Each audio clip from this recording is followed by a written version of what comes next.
Excited Utterance, the Evidence and Proof Podcast, Episode 170, Brandon Garrett, Defending Due Process.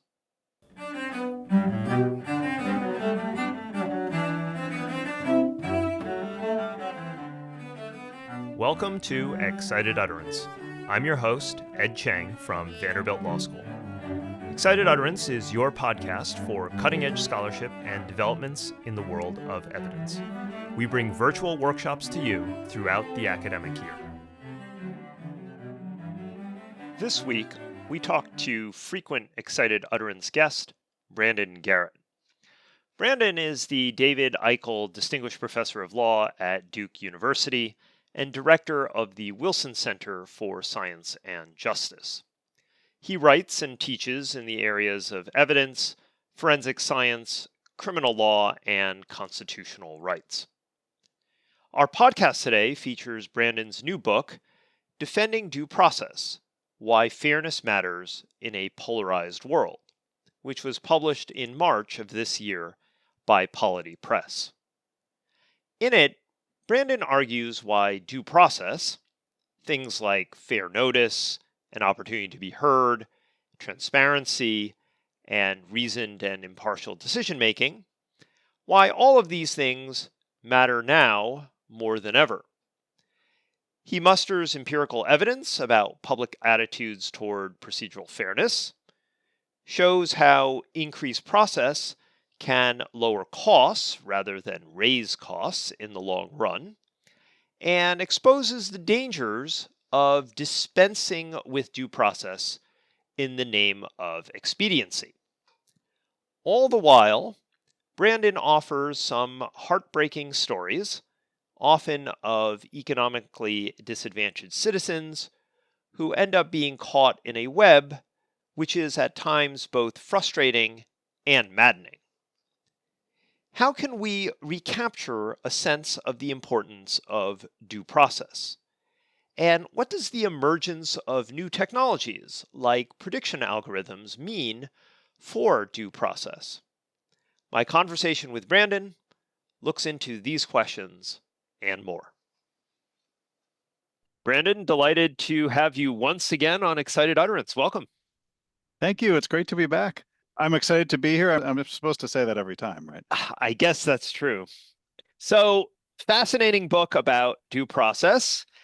And I should say, normally, when we talk about due process, I think we often focus on criminal due process in criminal cases, but you make a real effort in the book to talk about due process in civil cases and administrative cases as well.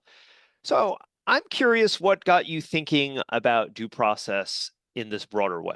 Sure. I mean, even just the title of the book, Defending Due Process: Why Fairness Matters in a Polarized World, I think it means something very different now than even when the book came out in February or when it came out in the UK in December the year before, and when I was initially working on the book.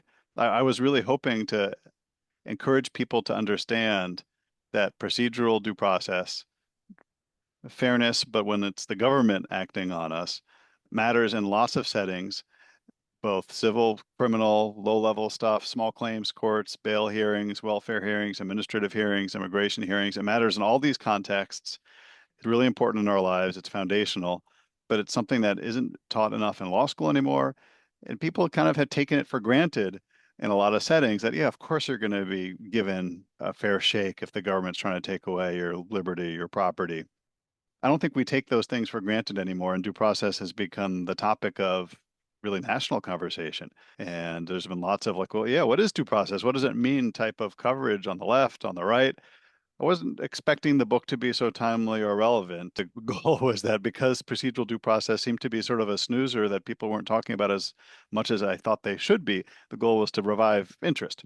So maybe mission accomplished without having to write the book at all. But I really do want people to continue to dig into the fact that if you have any resources, if you own any property, if you value not being in a cell, the government can do lots of things to your liberty and to your property. And without due process, those things can be done for arbitrary reasons or evil reasons. And due process clauses, that's the wall. That's what protects us from those types of harms. It's kind of strange, though, right? There seems to be lots of due process, or at least comparatively lots of due process for major crimes. But as your book discusses, sometimes seemingly almost none for other interactions that we have with the government. Is this because, in some ways, we've spent so much effort on the major crimes that we've neglected it elsewhere, or is there a different causal story to tell? Well, I'm not sure it's true for the major crime setting either, but that's a different topic. I also think a lot of us don't see the unfairness because we don't experience it every day. I mean, anyone who has shown up in traffic court sees the due process problem. But if you can pay the $50 ticket or the $100 ticket, then you don't see that. And if you're not on public benefits, then you don't see it. If you are, then it's front and center in your life that like random things can happen. You can get some notice on a Medicaid portal that you never even knew existed, and all of a sudden you don't have health care. So you see the unfairness all the time. But I do think that many of us from a position of privilege just don't see how unfair these low-level hearings are. People don't even know that they have a right to a hearing because they aren't told. Many more people are seeing it now. Like a lot of people, hundreds of thousands of people lost federal government jobs, and there are real questions being litigated. Was that done with due process? Can you just get rid of someone's job without telling them why and giving them a chance for a hearing? We will see the same as Medicaid eligibility rules change. We saw it after the pandemic when it was possible for Medicaid to again, revisit people's eligibility. We're seeing it through all kinds of technology amplified or AI amplified systems where just the government can do stuff to many more people at once. And it's one thing if a police officer or something one-on-one acts really rudely and unfairly to you and gives you a ticket for no reason or stops you for no reason. It's very different if it's some software that does something to 1 million people for no reason or 10 million people for no reason. We couldn't do that before, and now it's becoming part of reality that there are these technology amplified systems. But then third, I talk a lot in the book about people's views of fairness and how those are polarized. And that really relates to evidence. And this is an evidence podcast. But that work came out of a series of studies that are still ongoing with Greg Mitchell, my friend and colleague at the University of Virginia School of Law. And we initially were looking at these questions in the context of how jurors evaluate evidence, but really came into a phenomenon which is much broader about how people balance their desire for a certain outcome with the fairness of the process. Yeah, so let's talk a little bit about that study you did with Greg. You found that effectively people don't really believe in the Blackstone ratio, that if I'm reading this right, that most people weigh false negatives and false positives roughly equally. What do we make of that? Do I have that right? Yeah, let's back up from that a little bit. So it's a whole series of studies, actually. We've surveyed tens of thousands of people at this point. When we first saw it, we were kind of like, what? And we included these questions in survey after survey after survey in both civil and criminal contexts. So the initial focus was criminal. But just to back up even more, so when people talk about due process, the Fifth Amendment, the 14th Amendment, they refer to due process and that no one shall be deprived of life, liberty, and property without due process of law. But it's assumed in the Constitution that due process of law is this pre-existing institution, which it was a common law institution. And one expression of the value of due process goes back to William Blackstone, the famous English jurist. And well, it was just kind of an expression of his. It's not like law. He was famous for saying that it's better that 10 guilty persons escape than one innocent suffer. And so kind of he didn't, it wasn't like there was like scientific support for the idea. It's 10 to 1. We should be 10 times more careful about innocent people being wrongly convicted. But it's a phrase that gets repeated a lot, including by the US Supreme Court in key decisions, including like maybe the most important decision saying that as a matter of due process in the US, we're entitled to a beyond a reasonable doubt standard in criminal cases. Very high standard of proof in criminal cases, the highest standard of proof. And the reason why is that we have to be so much more careful to make sure that wrongful convictions don't happen. It's better to err on the side of guilty people escaping justice. And so lawyers generally get that. We all figure, yeah, that's criminal trials, you have to be extra, extra careful. Super due process, a much higher standard of proof. And people had generally assumed that most folks agree with that because that's like bedrock of legal systems, not just in the US, but around the world. Beyond a reasonable doubt is the standard in most countries. And that's what a social survey seemed to say too. So there are the General Social Survey in the US, which is administered frequently. Since the 70s, they've included a question which asked people, which error do you think causes more harm to society? Erroneously convicting an innocent person or failing to convict a guilty person? And in that survey, most people were saying convicting an innocent person, that's the worst thing. And there's an international survey, same thing. Most people around the world were saying convicting an innocent person.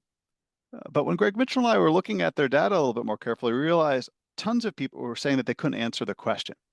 And one reason we thought might be that it was a forced choice. You had to pick one or the other. And so when we first asked this question, really, we just thought it seemed awkward to ask a forced choice version of it. We hadn't looked at the General Social Survey yet, but we put it this way. We said, which of the following errors at trial do you believe causes more harm to society? Convicting an innocent person in error or failing to convict a guilty person? Or do you believe that these errors are equally bad? Or you can't answer. So, we've surveyed, I guess, over 15,000 people at this point and have some other surveys going. So we found that most people do very much care about due process, but people also care about outcomes like public safety. They don't want to see guilty people going free. So the vast bulk of people, like 2/3, answer that those errors are equally bad. They're equally concerned with public safety and fairness, which doesn't mean they're indifferent to fairness, but they're not indifferent to public safety either. And it's a small minority of people, not very many people, mostly just care about public safety. They just don't want to see guilty people going free. There's also a small minority of people, including disproportionately people with degrees like us as lawyers, we're kind of like, yeah, convicting the innocent. That's the most important thing. But just the vast bulk of the public. And this isn't partisan divide. People of all political persuasions, large majorities across age groups, demographics, political preferences, just most people share this view that both of these errors are equally bad. And what we also found, this isn't just their abstract view. It closely corresponds with how they would vote as jurors when we show them evidence in cases, because that was originally what we were designing these experiments to do. We were looking at how people evaluate expert evidence and forensic evidence in criminal cases. So these error aversions aren't just like, what do people in general think about due process? What do people in general think about public safety? But the people who mostly care about convicting the innocent, they're more skeptical of the evidence. The people at the other extreme who just don't want to see guilty people going free, they're much more accepting of the evidence and more likely to convict. And then there are most people who are in the middle. But your outcome here presents something of a problem for due process because to the extent that the critics of due process disparage procedural safeguards because they think it's effectively red tape that they enable the bad guys to get away. It prevents the ability to stop fraud. You've got kind of a countercurrent that is at odds with, I think, what the main thrust of your book is, which is that we really deeply need to worry about due process and worry about government overreach. How do we balance those competing priorities? Yeah, by the way, so we've also asked these questions in some non-criminal contexts, including in kind of civil cases. And which error do you think is more important? We see the same, that people care about the outcome, but they also care about fairness. I think one of the main reasons I wanted to write the book was because of this tension. And on the flip side, there's a lot of research on procedural justice. People really care about fairness when it's them, when it's you. And so if I get a traffic ticket and I feel like it was totally unfair and the officer didn't listen to me, if I get reprimanded at work and I think it was uncalled for, I'm really upset. I was treated unfairly. I may not get over it. It's going to take a long time. And there's a big literature about how just powerfully people feel unfairness and why it matters to individual people so much. And so what was different about what Greg Mitchell and I have been doing is we shifted the frame. If it's third person, if you're looking from the outside as a juror, but also, as voters, then people don't feel fairness quite as acutely. They still care about it, but they also care about getting the outcome that they want. And so that it also helps to explain tensions in public policy and why, lots of voters, if they're told, like, look, the only way to prevent crime in your community is to like forget about due process, just put people in jail. Don't have all these hearing stuff in court. If people are told that, they might think, well, I care a lot about public safety. And if it's just technicalities, like maybe we need to skip the technicalities. On the flip side, if people are told like People are being put in jail, innocent people. We're making errors right and left because they're not getting fair hearings. People get that. And we've seen conversation about that with deportations recently, for example. Like, wait a minute, like people should get a hearing before they get deported from the country.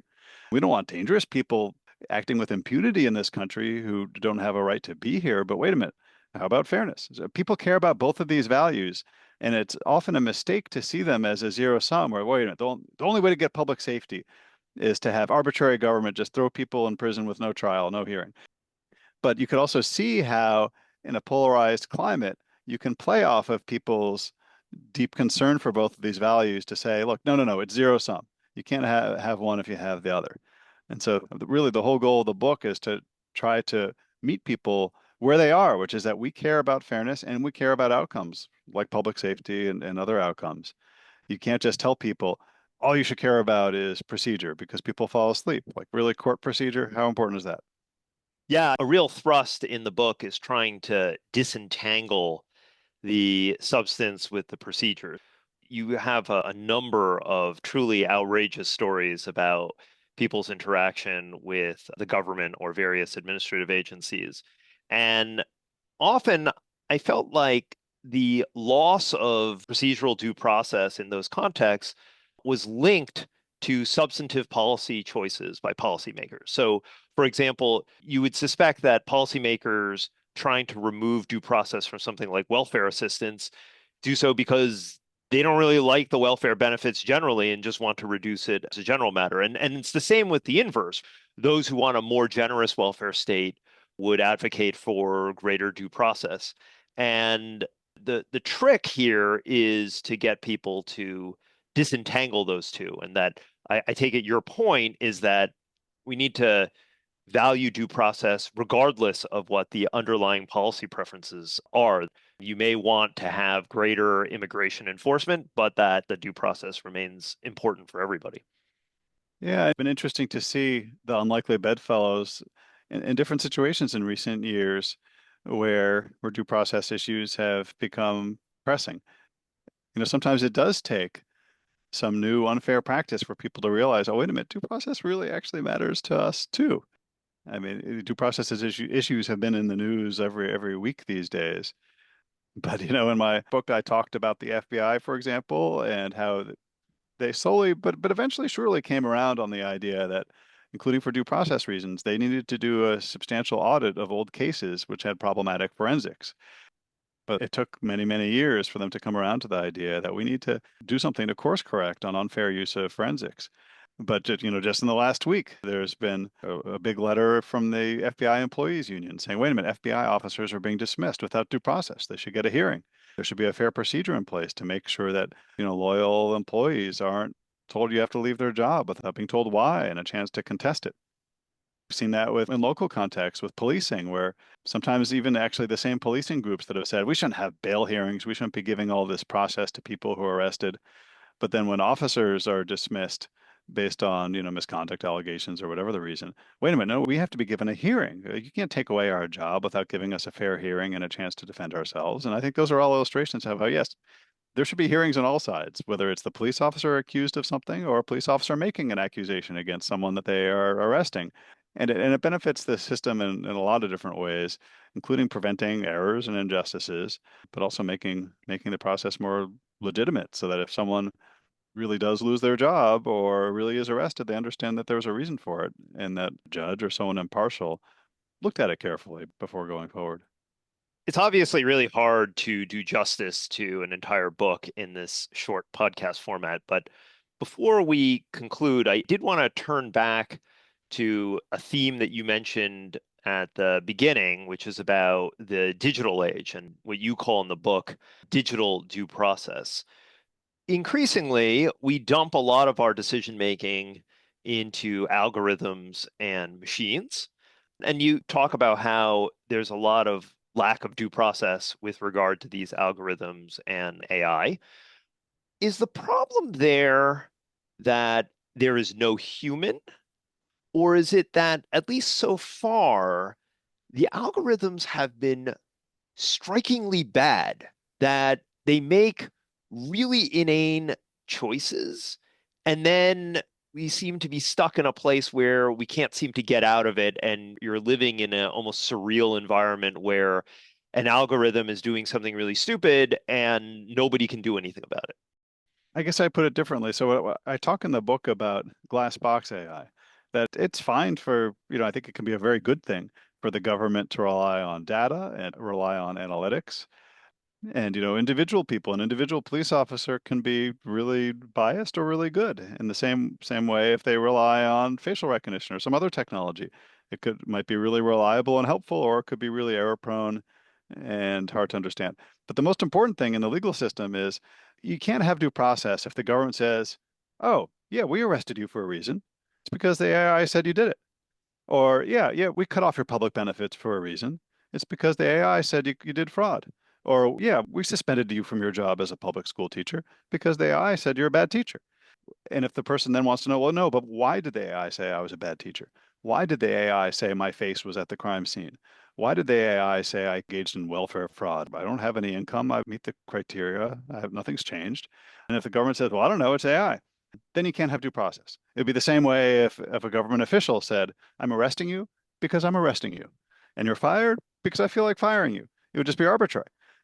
The claim is often made, though, that this technology is so amazing, AI is so complex, and these systems, develop algorithms on their own. There's machine learning that develops them. No human could possibly understand it, and that's why it's so good. So we can't tell you how it works. It's too complicated. And so in my work with my colleague in computer science at Duke, we've shown how, no, like there are interpretable AI systems, which are designed in advance so that you take advantage of all the machine learning, but it then reduces what it does to a simple framework where we can understand how it made a call in a particular case. And in a particular case, it determined that there was a high risk this person would reoffend, and it relied on the person's age and their priors, and with these weights. And if it sets out the factors and the weights, then you can look at it and you can have due process. You can argue against it. You can say, Judge, don't rely on the AI in my case. It relied on my age. But, I don't know how they typed my age in wrong, but I'm not 22 years old.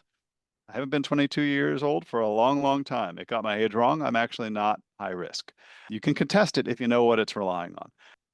And Cynthia and her colleagues have done these back-to-back studies showing how these interpretable systems perform just as well. They're just as accurate. And you can correct errors in particular people's cases. If, say, like government data is typed in wrong, which criminal data, very much error prone. There are all kinds of errors in administrative data. So there are lots of powerful reasons to have interpretable AI if people's rights are at stake, so that you know what it's relying on and you can contest it.